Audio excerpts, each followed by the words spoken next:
નમસ્કાર દર્શક મિત્રો, ફોકલ પોઈન્ટ બાય અજય ઉમટમાં આજે આપણે ચર્ચા કરીશું કે ભારત સરકારે ક્રૂડ ઓઇલની કટોકટી અને એના વધતા જતા ભાવો અને એમાં પણ પાછી ભાવમાં થતી ભારે વધઘટ અને વધઘટ ઉપરાંત પણ ક્રૂડ ઓઇલની અવેલેબિલિટી એટલે કે ઉપલબ્ધતાના જે સવાલો ઉપસ્થિત થાય છે એને કેન્દ્રમાં રાખીને હવે એવો નિર્ણય કર્યો છે કે પેટ્રોલ એટલે કે પેટ્રોલ આધારિત ચાલતી transportation industries, car, luxurious vehicle અને બાઇકમાં 30% સુધી ઇથેનોલનું મિશ્રણ એટલે કે બ્લેન્ડિંગ જે છે એ કરવાનો નિર્ણય લીધો છે અને એનાથી સૌથી મોટી રાહત ભારત સરકારને એ થશે કે વિદેશી હુંડિયામણ બચશે.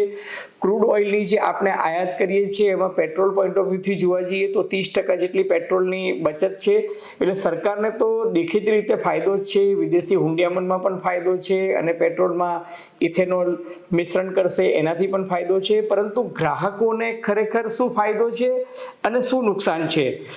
ખેડૂતોની વાત કરવામાં આવે છે તો ખેડૂતોને ખરેખર ફાયદો થવાનો છે, આનાથી પર્યાવરણને કેટલો લાભ થશે અને આ ખરેખર ટેકનિકલી જે આખો રોડ મેપ બનાવ્યો છે એવું નથી કે રાતોરાત આવતીકાલથી જ પેટ્રોલ પંપના સ્ટેશન પર 30% ઇથેનોલ જે છે એ તમારી કારમાં નાખવામાં આવશે. અત્યારે E20નો ફેઝ ચાલે છે એટલે કે પેટ્રોલની અંદર અત્યારે 20% તો ઇથેનોલ મિશ્ર થાય જ છે, પરંતુ એને 30% લઈ જવાનું જે આખો રોડ મેપ બનવામાં આવ્યો છે એ રોડ મેપની જે વાત ચાલે છે એ 2030 સુધી કરવાની વાત છે. તો ત્યાં સુધી ભારત પાસે એટલો કાચો માલ, એટલી ટેકનોલોજી, એટલી ફેક્ટરી ઉપલબ્ધ છે અને સૌથી મહત્વનો પ્રશ્ન જે કાર ચાલક અને બાઇક ચાલકો માટે છે કે આ પેટ્રોલની અંદર તમે જો ઇથેનોલ મિશ્રણ કરશો તો એનાથી મારી ગાડીનું પિકઅપ વધશે, મારી ગાડીની એવરેજ વધશે, મારી ગાડીનું પરફોર્મન્સ સુધરશે અને બીજું કે મારી ગાડીનું મેન્ટેનન્સ કેટલું વધશે. આ બધી જ વસ્તુઓની સામે ખરેખર પર્યાવરણ જે છે એમાં કાર્બન ડાયોક્સાઇડનું એમિશન કેટલું ઘટશે અને ખેડૂતોને ખરેખર જોવા જઈએ તો એનાથી કેટલો ફાયદો થશે.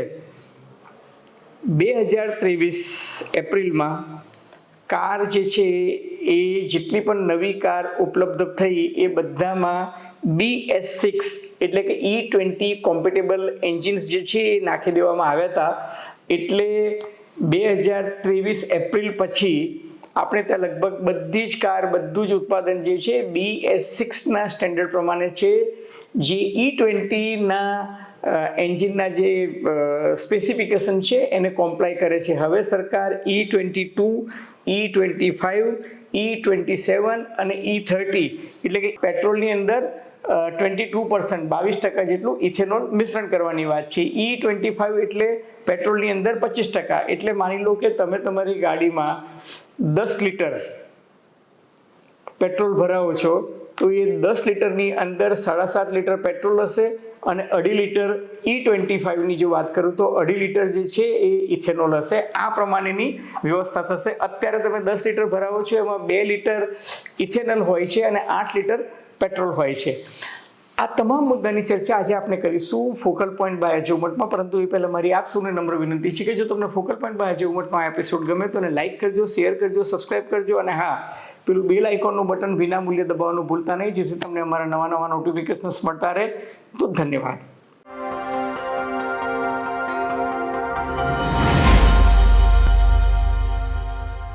હવે મિત્રો, ભારત સરકારે પેટ્રોલમાં 30% ઇથેનોલ ભેળવવાનો જે નિર્ણય લીધો છે, આ નિર્ણય રાતોરાત આવતીકાલથી અમલમાં આવવાનો નથી, હકીકત છે, પરંતુ આ રોડ મેપ બનાવવાનું કારણ શું?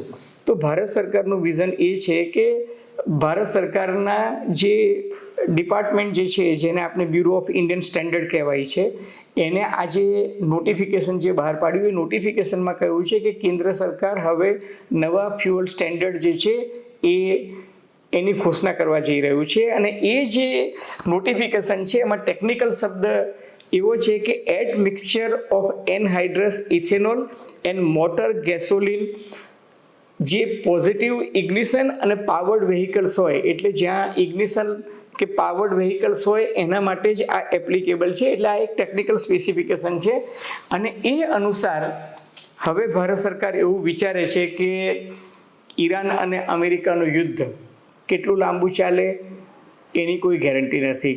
યુદ્ધ પછીની પરિસ્થિતિ શું હશે એની પણ કોઈ ગેરંટી નથી.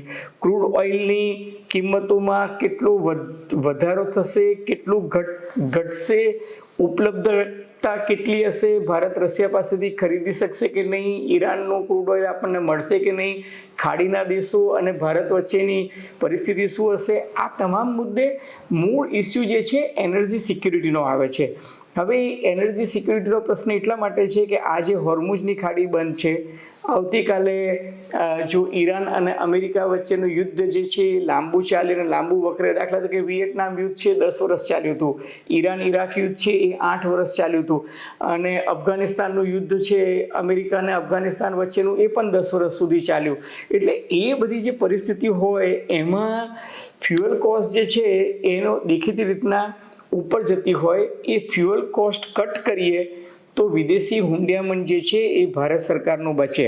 હવે વિદેશી હુંડિયામણ તો બચે એટલું જ નહીં, ભારતમાં અત્યારે ઇથેનોલ પ્રોડક્શનની કેપેસિટી જે છે એ 2 અબજ લીટરની છે. એની સામે ઉપયોગ થઈ રહ્યો છે માત્ર 1 અબજ લીટરનો. એનો અર્થ એ કે 50% કેપેસિટી આપની સરપ્લસ છે. હવે આ ઇથેનોલ એટલે કે ઇથાઇલ આલ્કોહોલ, કેમિસ્ટ્રીની ભાષામાં કહું તો C2H5COOH જે એનું બંધારણ છે, એ શેમાંથી બને છે? તો એ મકાઈમાંથી બને છે, શેરડીમાંથી બને છે, ડાંગર છે, પરાળ છે, ચોખા, બાંબુ, આ બધી વસ્તુઓ જે છે એમાંથી આ બને છે.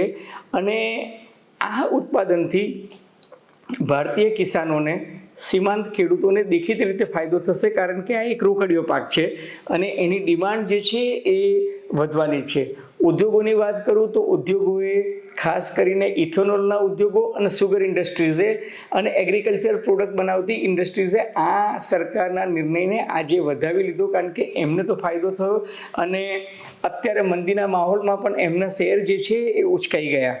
પરંતુ યક્ષ પ્રશ્ન એ છે કે ભારતીય ઉદ્યોગો E30ના લેવલ સુધી પહોંચવા માટે સજ્જ છે ખરા?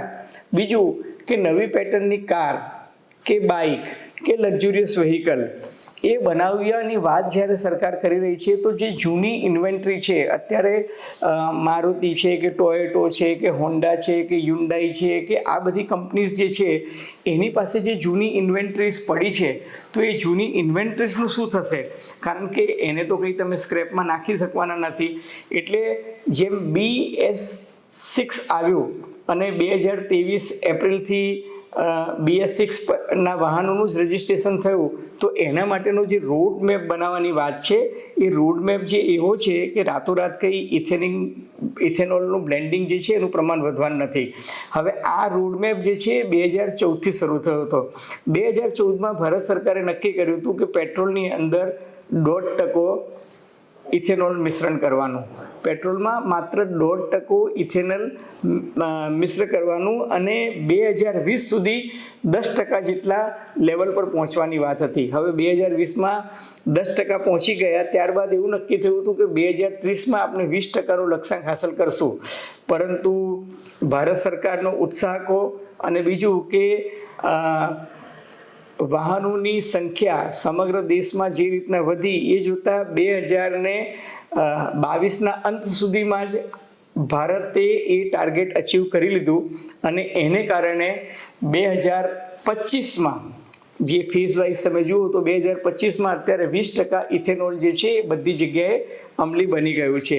એટલે હવે ભારત સરકાર જે છે 2030 સુધીમાં એવું કહેવાય છે કે ઇથેનોલનું મિશ્રણ જે છે 30% સુધી વધારવાનું વિચારી રહ્યા છે. હવે એના માટે જે કોમ્પિટેબલ એન્જિન જે બનાવવાની વાત છે, એ કોમ્પિટેબલ એન્જિન કંઈ રાતોરાત બની જવાના નથી.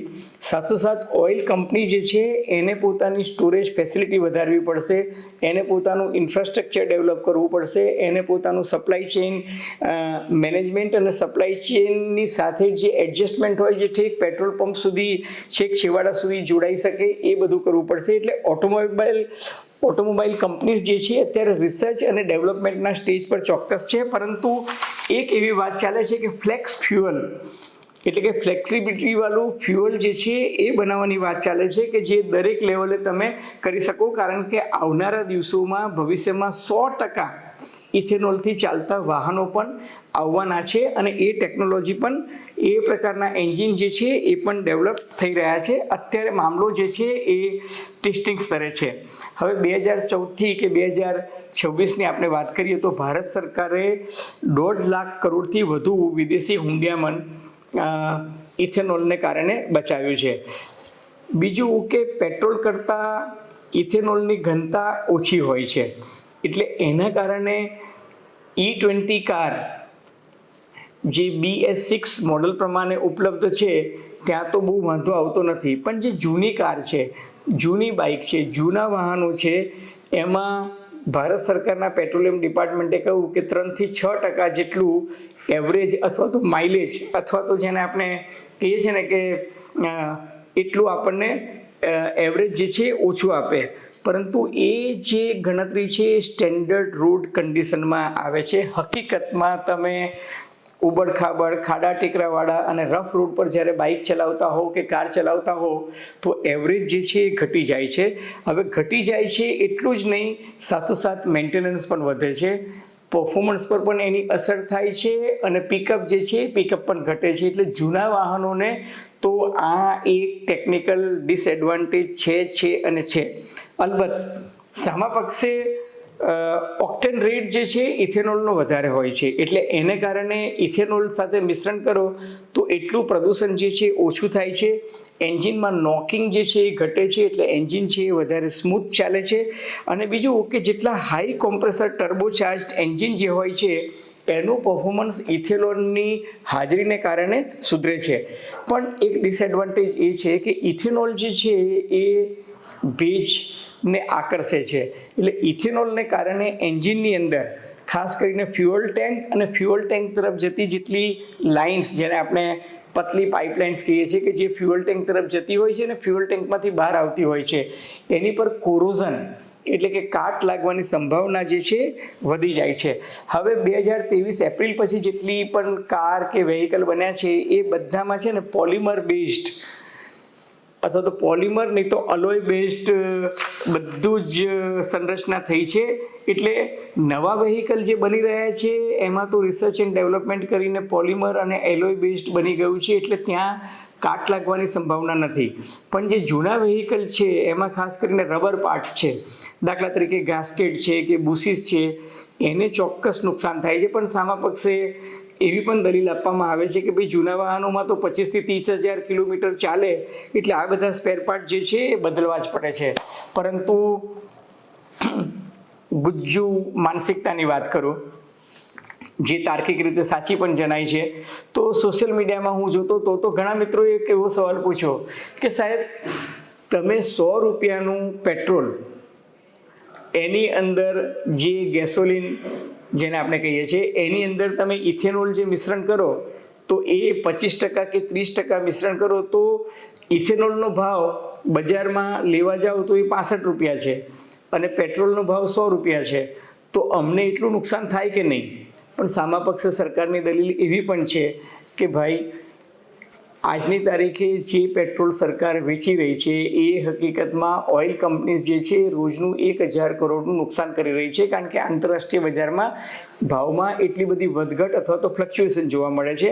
અલબત્ત આ બધી દલીલો જે છે એ ચાલ્યા કરશે, કારણ કે એક મિત્રે એવું પણ લખ્યું હતું કે તમે ભજીયા લેવા જાઓ અને ભજીયાની સાથે ડુંગળી પણ જો દુકાનદાર તોલીને આપે તો એનો અર્થ એ થયો કે ભજીયાના ભાવમાં તમે ડુંગળી પણ લઈ રહ્યા છો, ચટણી જો નાખે તો ચટણી પણ તમે ભજીયાના જ ભાવે લઈ રહ્યા છો. ભજીયા જે છે એનો ભાવ કિલોનો શું છે અને ડુંગળીનો ભાવ કિલોનો શું છે એ બંને વચ્ચે તફાવત છે, પણ તમે એ જ મિશ્રણ આપતા હોય એવું પેટ્રોલના બ્લેન્ડિંગમાં ઇથેનોલ થાય એ ન થવું જોઈએ.